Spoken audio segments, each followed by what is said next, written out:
오늘 이제 여호수아서 23장 말씀 우리가 함께 보게 됩니다. 이제 여호수아서가 거의 다 끝나갑니다. 한 장 이제 남겨두고 있는데 이제 23장에서 어떤 내용이 나오는지 우리 함께 살펴보도록 하겠습니다. 여호수아가 오늘 1절에 보시니까 이제 주위의 모든 원수들로부터 이스라엘을 쉬게 하신 지 오랜 후에 나이가 많아 늙었다. 그리고 이제 2절에 보니까 여호수아가 사람들을 이제 불러 모으죠. 주요 이제 리더 그룹들을 불러 모은 다음에 나는 이제 나이가 많아 늙었다라고 하면서 이야기를 시작합니다.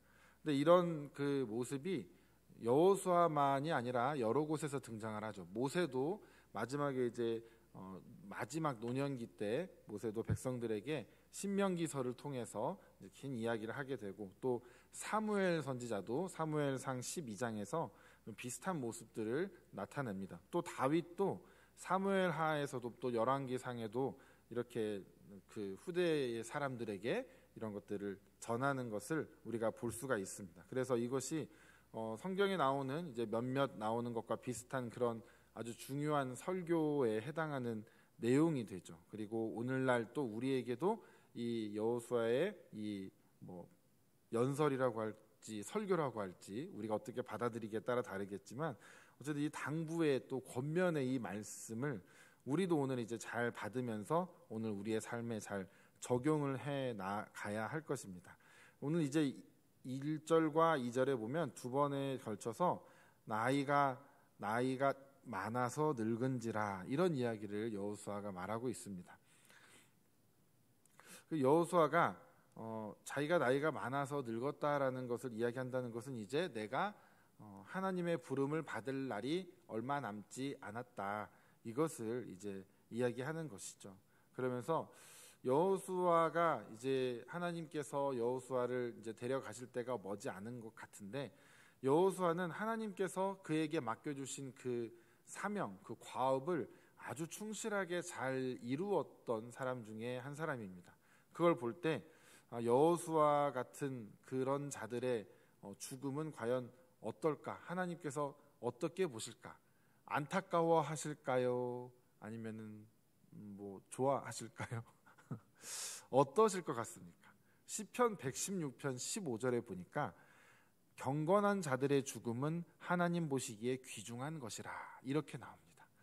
안타까워하시고 뭐 이런 건 우리 인간의 생각이고, 경건한 자들, 정말 평생 하나님 뜻대로 살아가려고 애를 쓰며 또 그렇게 살아갔던 자들의 그 죽음은 하나님 보시기에도 참 소중하고 귀한 것이다 라는 것입니다. 왜냐하면 그것이 하나님께는 영광이 되고, 그 죽음을 지켜보는 이제 남겨진 자들의 입장에서 볼 때 참으로 본이 되는 아름다운 삶을 살았던 것을 이제 기억하게 해주고, 또 그 사람들이 이제 그 먼저 가신 분을 따라서 우리도 그렇게 살아야 하겠구나라는 그런 이제 마음을 갖게 해주죠.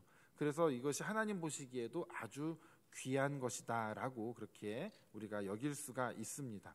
그리고 그렇게 경건했던 사람들, 하나님 말씀대로 살기 위해 애썼던 사람들은 하나님께서 나에게 맡겨주신 그 과업을 이루기 위해서 끝까지 최선을 다한다라는 것이죠. 여호수아도 바로 그런 삶을 살았던 사람입니다. 그러니까 우리도 마찬가지겠죠. 우리에게 하나님께서 주신 과업, 사명들이 각자에게 있을 것입니다. 아직 모르시는 분은 저를 찾아오시면 저와 함께 시간이 얼마나 걸릴지 모르겠지만 한번 찾아보도록 해보자고요. 그런데 첫 번째 되는 게 우리가 받은 명령이 뭡니까? 바로 영혼 구원에 대한 것이죠. 제가 이번에 신방하면서도 한 분 가정에 가서 그런 말씀을 간곡히 드렸는데, 가족 중에 믿지 않는 사람이 있다라는 건 일단 지금 그거는 완수하셔야 된다고, 그 가족 구원을 위해서 계속 기도하셔야 된다고, 그것을 아주 신신당부를 제가 해드리면서 교회에 나오시면 같이 기도하겠다고, 혼자 기도하면 힘들지 않으시냐고, 그래서 같이 기도하자고 해서 주일날 10시 20분에 교회에 오시면 같이 기도할 거라고 막 엄청 제가 강조를 해드렸습니다. 그런데 우리가 가족 구원이 참 제일 어려운 거 아니겠습니까? 가장 어려운 것이 가족 구원이라고들 이야기하죠. 그런데 우리가 그 나에게 맡겨주신 사명인데 그것만큼은 우리가 절대 포기할 수 없는 거 아니겠습니까? 가족이 예수님을 믿지 않고 내가 먼저 눈을 감게 된다? 그것은 막 그게 눈에 밟혀서 눈을 감을 수 없으실지 않을까 그런 생각을 합니다. 가족 구원을 위해서는 정말 우리가 다 같이 합심해서 좀 기도를 해야 할 필요가 있고, 내 가족을 위해 기도하는 거 누가 제일 지치면 내가 제일 지치거든요. 가족이 내 마음대로 안 되잖아요. 그러니까 다른 사람 가족하고 서로 바꿔서 기도도 해보고, 믿지 않는 사람들, 믿지 않는 그 가족의 구성원을 가진 사람들이 같이 모여서 서로 같은 애로사항이 있는 사람 아니겠습니까? 같은 어려움이 있으니까 함께 모여서 기도하자 이겁니다. 같이 모여서. 그럼 얼마나 서로 힘이 되겠습니까? 그리고 서로 누군가가 진짜 교회에 나올 때 누구보다도 같이 기뻐해 줄 수 있는 그 동역자들이 되지 않겠습니까? 그러니까 그것을 위해서 애쓰는 거죠. 여러분들, 우리가 가장 나는 하나님께 받은 사명이 뭘까 잘 모르겠으면 일단 내 가족 중에 구원받아야 할 사람이 누가 있는가, 내 주변에 누가 있는가, 일단 그것을 가장 먼저 찾아보시면 일단 그것이 내가 당장 기도해야 할 일이구나, 그것을 찾으실 수 있을 것이고, 이제 그것도 해나가면서 교회에서라든지 또 직장에서라든지 우리가 또 주님께서 나에게 맡겨주신 사명이 분명히 있을 줄로 압니다. 그것들을 계속해서 우리가 찾아가야 하는 것이겠죠. 그렇게 이제 오늘 여호수아는 그 사명을 잘 감당한 자로서 이제 마지막에 그 백성들의 모든 리더 그룹들을 다 불러다 놓고 당부의 말씀을 하고 있습니다. 무엇이냐면 모세가 했었던 것과 비슷한 맥락이죠. 하나님의 말씀을 잘 순종해라, 잘 청종하고 하나님의 규례와 율례와 법도를 잘 지켜 행해라, 이런 맥락에서 여호수아도 계속해서 당부의 말을 하고 있습니다. 크게는 두 가지인데, 말씀에 순종해라, 잘 따라라. 두 번째는 뭐냐면 그 땅에 있는 민족들과 제발 섞이지 말아라. 이 두 가지를 신신당부를 하고 있습니다. 먼저 근데 보니까 여호수아서에 나오는 건 조금 그 구조가 조금 다릅니다. 우리가 그것을 어디를 볼 수 있냐면 3절과 4절과 5절에 보면 하나님께서 행하신 일들이 쭉 기록이 되어 있습니다. 그러니까 여호수아가 지금 이야기를 하고 있는 것이죠.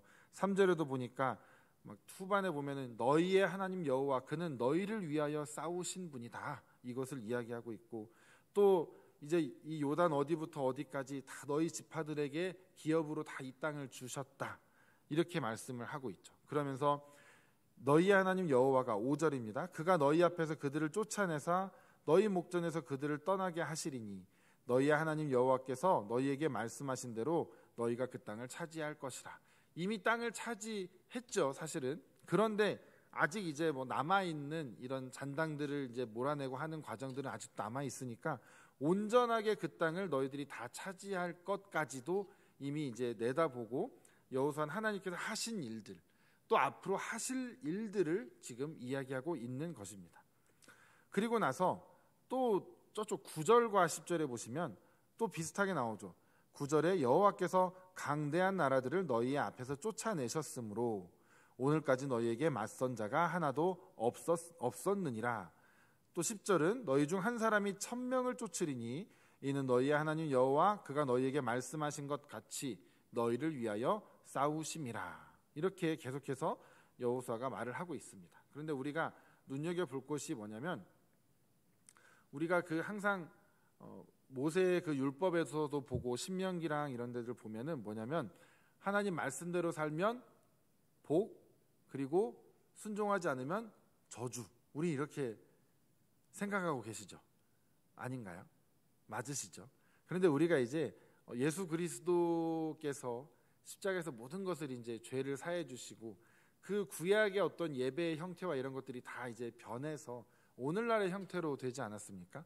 그러면서 이제 예수 그리스도의 그 은혜와 사랑, 우리가 이런 것들을 막 이제 강하게 여기다 보니까 좀 그런 경향이 있습니다. 뭐냐면은 막 잘못해서 하면 무조건 벌 받고 막 이런 어떤 그런 뭐 구조적인 거, 이것보다 뭔가 은혜와 사랑의 측면을 훨씬 강조하고 있다라는 것이죠. 그래서 우리가 때로는 자칫 잘못하면 그냥 뭐든지 다 허용되는 것처럼 생각하기도 좀 쉽습니다. 다 용서해 주실 거라고, 다 이해해 주실 거라고, 다 주님께서 다 해 주실 거라고.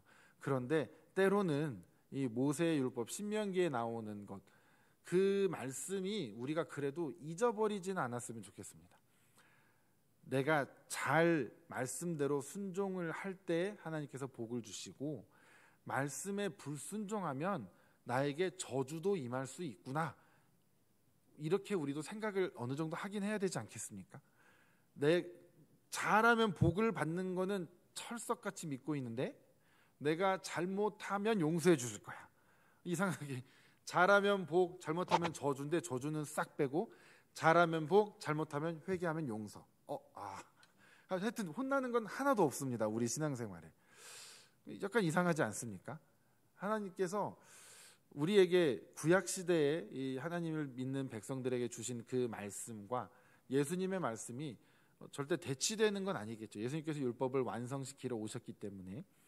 그래서 우리는 사실 모든 죄에 대해서 회개하면 분명히 용서해 주시는 게 사실 맞지요. 맞는데, 하지만 우리가 잘못함으로 인해서, 우리가 어리석게 행동한 어떤 일들로 인해서 벌어지는 어떤 일들에 대해서까지는 우리가 왜 이런 일이 나에게 벌어질까라고 생각해서는 안 된다라는 거죠. 내가 자초한 일들도 분명히 존재한다라는 것입니다.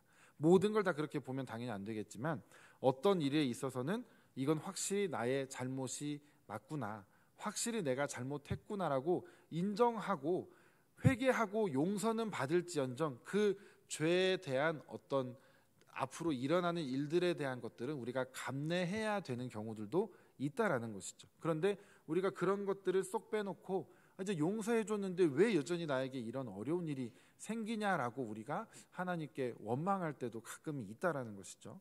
그래서 이 하나님께서 주신 율법들, 이런 것들 우리가 이런 부분도 좀 기억을 하면 좋겠다라는 것인데, 여호수아는 이제 여기서 또 조금 다른 이야기를 합니다. 뭐냐면, 맥락은 물론 비슷하다고 볼 수 있겠지만, 아까 우리가 읽은 말씀 3절과 4절과 5절, 하나님께서 이렇게 해 주셨고 또 앞으로 이렇게 해 주실 것이다.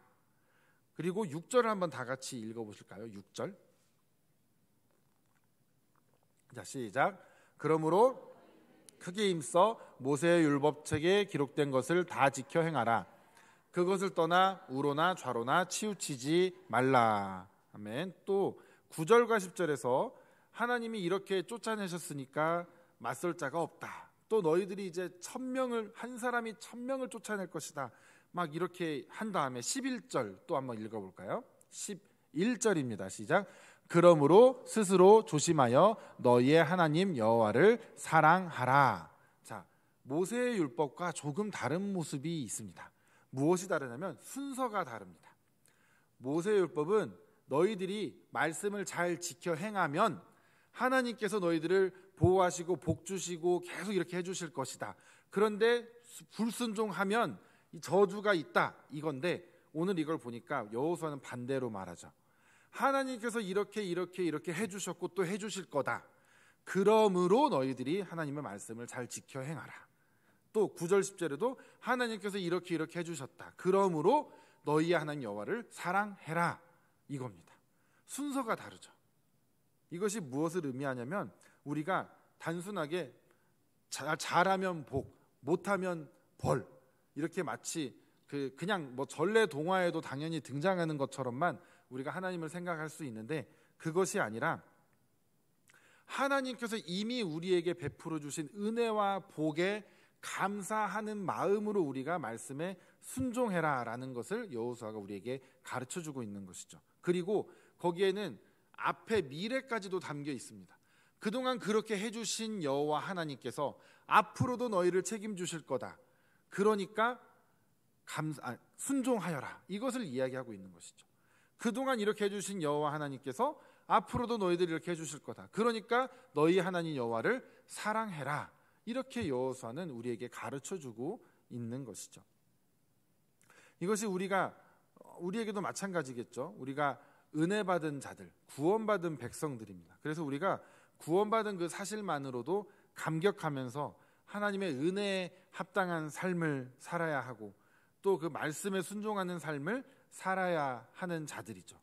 그런데 우리가 꼭 이렇게 생각할 때가 있다라는 거죠. 그 모세의 율법을 생각하면서 내가 무엇인가를 잘하고 헌신하고 봉사하면 그에 합당한 열매가 또 추가로 주어져야 할 것이다라고 우리는 자꾸 생각을 한다라는 것이죠.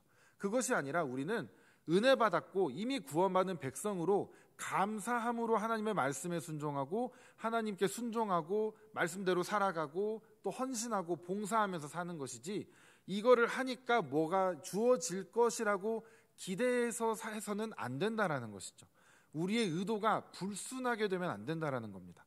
그 불순한 의도가 우리 안에 조금이라도 섞여 들어오면 우리가 봉사하고 헌신할 때 힘들고 불평이 생기고 어렵고 하기 싫고 억지로 하게 되는 일들이 자꾸 생기는 겁니다. 근데 고마워서 감사해서 우리가 하는 것과 이렇게라도 해야 혼나지 않을 거야 정도, 그리고 아니면 이렇게 열심히 하면 나의 어떤 문제를 해결해 주실 거야, 이런 의도로 접근하는 것은 아주 다분히 불순하다라는 것이죠. 의도가 너무 분명한 봉사잖아요. 그렇지 않을까요? 주님께 하는 일임에도 불구하고 의도가 그렇게 동기가 이렇게 순수하지 않을 때도 있다라는 겁니다. 하지만 또 우리는 더불어 무슨 얘기를 또 해야 되냐? 그럼 그렇게 하는 순종과 헌신과 봉사는 그럼 다 쓸모없는 짓이었습니까? 아니요, 그건 절대 그렇지 않죠. 그렇게라도 해서 그 자리에 나아오는 사람이 저는 아무것도 안 하는 사람보다 훨씬 낫다고 생각합니다. 그런 불순한 의도를 가지고서라도 나와서 봉사하다 보면요, 또 깨닫는 게 생기고, 하나님이 그냥 그대로 두시겠습니까? 넌 처음부터 의도가 그러니까 너는 복 받을 생각도 하지 마라. 하나님이 그러면서 뭐 안 주시겠습니까? 그 과정 가운데 또 깨닫게 하실 건 깨닫게 하시고, 그 과정을 통해서 계속 우리를 성장시켜 가시면서 내가 원래 헌신하고 봉사하고 말씀대로 사는 것이 이래서 이렇게 하는 거였구나라는 걸 깨닫게 해주시는 은혜가 또 주어지는 거겠죠. 근데 그 자리조차도 나오지 않으면 애초에 그런 것들을 경험할 그 아예 건덕지가 없는 것입니다. 그러니까 우리는 하나님께 나아갈 때 언제나 가장 중요한 것은 선하고 순수한 의도로 우리가 주님께 나아가려고 늘 우리의 마음을 자꾸 기도하면서 성령님께 자꾸 조명해달라고 우리는 간절히 기도해야 됩니다.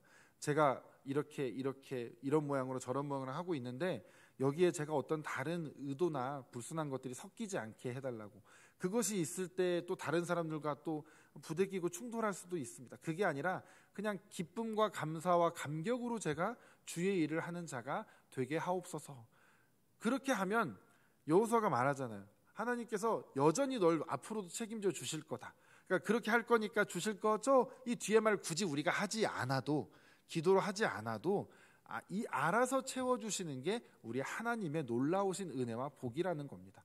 그러니까 너희는 먼저 그의 나라와 그 의를 구하라. 그리하면 이 모든 것을 너에게 더하신다라는 말씀이 그래서 있는 것이겠죠. 그래서 우리가 항상 주님께 순종하는 것, 주님을 사랑하는 것, 그것이 우리가 그냥 정말 순수한 마음에서 할 수 있도록 늘 우리 마음을 우리가 자꾸 들여다보아야 합니다. 자꾸 말씀을 통해서 우리 마음에 어디 불순한 것이 섞여 있지 않는지, 이상한 것이 섞여 들어오진 않았는지, 혹은 내가 그동안 열심히 한 것에 대해서 보답받지 못했다고 생각하는 것은 아닌지, 내가 1년 동안 열심히 했는데 왜 여전히 내 상황이 나아지지 않냐고 난 지금 불평불만은 하고 있는 것은 아닌지, 그것을 우리는 좀 돌아보아야 할 것 같습니다. 우리는 뭘 받으려고 봉사하는 자들이 아니고 은혜 받은 것에 감격해서 주님 전에 나와 헌신하고 예배하고 봉사하는 자들이 되어야 한다라는 것이죠.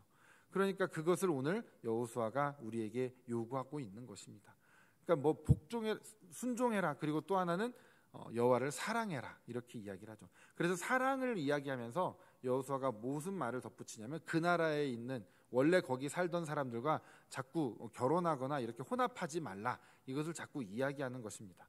이것은 무슨 다른 민족을 꼭 이야기하는 게 아닙니다. 국제결혼해도 돼요. 국제결혼해도 됩니다. 그게 아니라 영적인 그 혼합을 이야기하는 겁니다. 우상을 섬기는 민족들과 그러지 말라라는 것이죠. 언제나 그 이스라엘의 역사 가운데 보면 우상을 섬기던 민족이었어도 하나님을 섬기겠다라고 이렇게 온 사람들은 다 받아줬습니다. 그러니까 우리도 마찬가지죠. 특히 우리 청년들한테 제가 자주 얘기하는 건데, 그 믿지 않는 사람을 만나는 거에 대해서 막 얘기를 하죠. 근데 그게 어려울 것 같으면 빨리 그만두는 게 좋습니다. 자기가 컨트롤이 안 될 것 같고 컨트롤 당할 것 같으면 더 힘들어지기 전에 빨리 끊어내는 게 저는 답이라고 생각을 합니다. 얼마 전에 우리 교회 청년 말고 또 젊은 청년을 한 명 만났는데 그 청년도 이렇게 믿지 않는 사람을 만나고 있더라고요. 그러면서 자꾸 서로 딜을 하는 겁니다. 딜. 한 달에 한 번이라도 올래? 아니면 한 달에 두 번 올래? 이러고 있는 겁니다. 그래서 한 달에 한 번 올래, 두 번 올래? 그거 내가 그 사람이라도 나 같아도 안 오겠다, 야 내가. 그러면서 그렇게 하는 거 아니라고 이제 엄청 뭐라고 했거든요. 우리 교회 청년들한테는 그렇게 심하게 뭐라고 하진 않는데 지금 그 친구는 제가 좀 뭐라고 해도 되는 친구여가지고 아주 혼쭐을 좀 내주고 아주 낙심하며 그 부자 청년이 돌아가는 것처럼 정말 근심하며 집으로 돌아가게 만들었는데 효과가 있었는지는 모르겠습니다. 네. 제 사촌 동생이거든요. 그래가지고 제가 좀 심하게 말을 했습니다.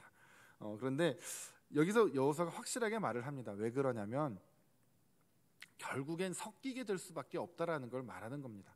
우리 자신이 있다고 얘기할 수 있겠지만 그게 그렇게 쉬운 문제가 아니다라는 것이죠. 그리고 개인의 만남만이 아니라 또 가족의 만남이지 않습니까? 그러니까 우상 숭배를 하는 가족과 만나는 것 자체가 너무나 앞으로 눈에 뻔히 보이는 그 가시밭길을 가겠노라고 자신이 거기로 맨발로 뛰어드는 거랑 똑같다라고 생각을 해야 합니다. 그러니까 막을 수 있을 때 막는 게 좋구나. 근데 이미 늦었으면 어떡합니까?